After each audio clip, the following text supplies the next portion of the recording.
going to start by asking everyone in the audience to close their eyes with me for 5 seconds. 1, 2, 3, 4, 5. Now open your eyes.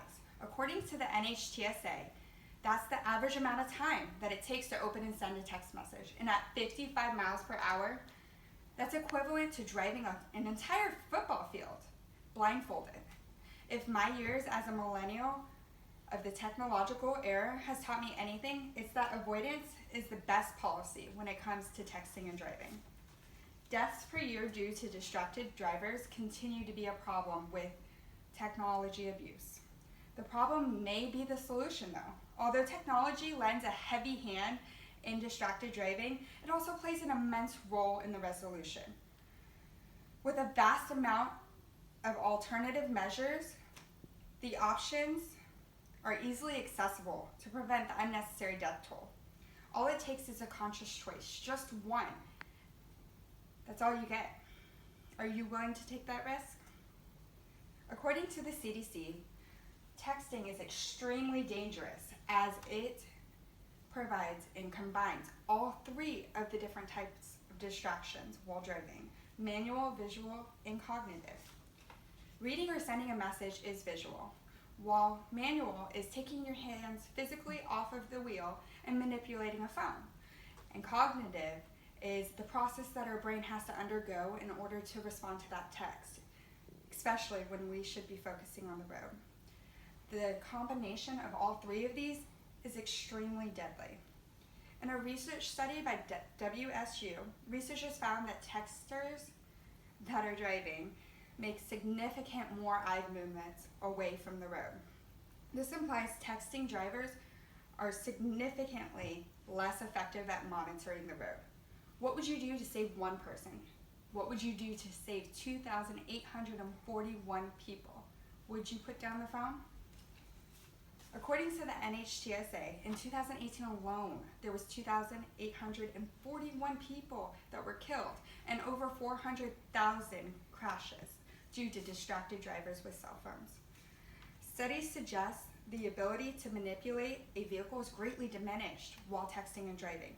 Things such as brake operation speed, lateral and longitudinal control, and reaction time are all diminished while texting and driving. The risk of impairment increases greatly by distractions of texting. According to the WSU, crash risk increases 23-fold. That's 2,300% increase in crash risk in a driver who's texting than one who's not. According to Teen Safe, the Virginia Tech Transportation Institute reports that texting while driving is 6 times more likely to cause a crash than intoxication. If driving under the influence is criminally offensible and punished by law and socially frowned upon, then why is texting while driving so socially acceptable? But can we change the need to constantly feel connected? Maybe we don't have to. With integration of technological advancements and stronger implementations of regulations, we can reach a resolution. There are many technological solutions built to center around this problem. Although hands-free applications such as Bluetooth still incorporate a cognitive distraction, they are effective at reducing the risk of crashing because they eliminate 2 out of 3 of the distractions, visual and manual. Another option to use is cell phone blocking applications while driving.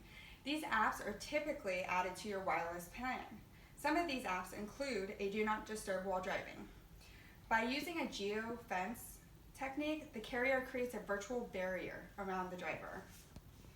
Stronger enforcement of regulations and acknowledgement could help decrease the amount of people texting and driving. The NHTSA has started a national campaign, You Drive, You Text, You Pay. This campaign encourages people to speak up. If you see something, say something. It also encourages parents to lead by example.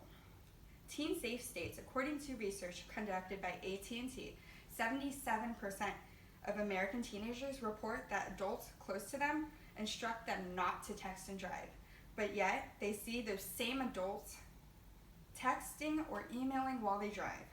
This is significant. We have to be the change we want to see.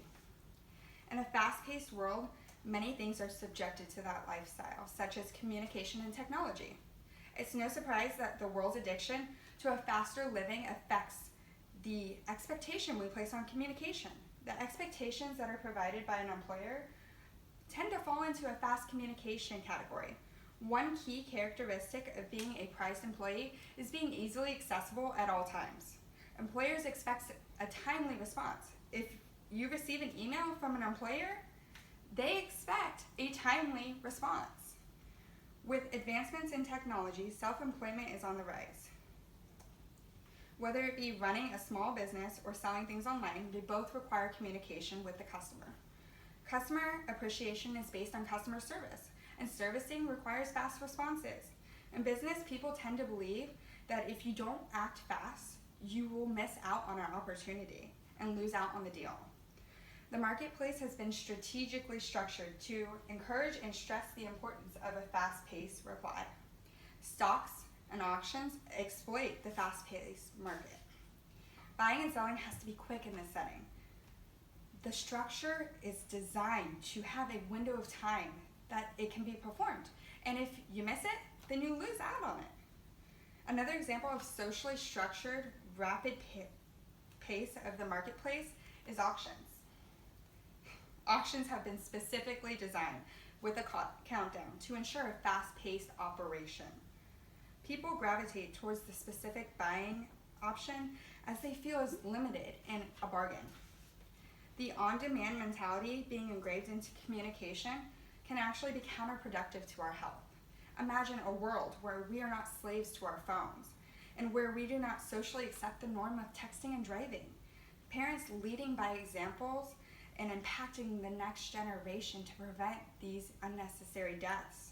No text is with your child, your spouse, your loved one, or your family.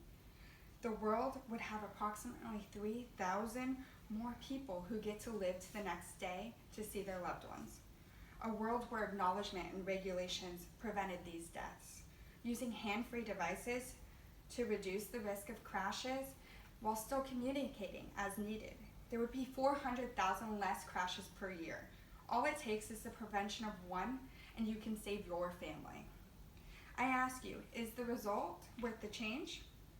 In order to save lives, we must do our part to contribute. Something as small as a change in our routine or mentality can save a life. If you see something, say something. Change can be as simple as recognizing and verbalizing the problem. Encourage others to do the same. Changing the mentality we have of immediate response can change the stigma surrounding communication, which in turn can decrease the urge to reply as quickly as possible. Finally, take advantage of the apps that have been designed for prevention. Use hand-free devices. Put a Do Not Disturb app on your phone while driving. By taking action to encourage yourself and others to stop accepting this norm can save a life or your own. You can visit the NHTSA for more tips on how to prevent. A small change in our society can save thousands. You can be a hero. Texting and driving is dangerous and encompasses all three distractions that immensely increase your risk of crashing. We can easily prevent these unnecessary deaths by a change in mentality and mindful use of technology. Please don't let this be my family or yours. It only takes a split second of distracted driving and it could be my last breath or yours.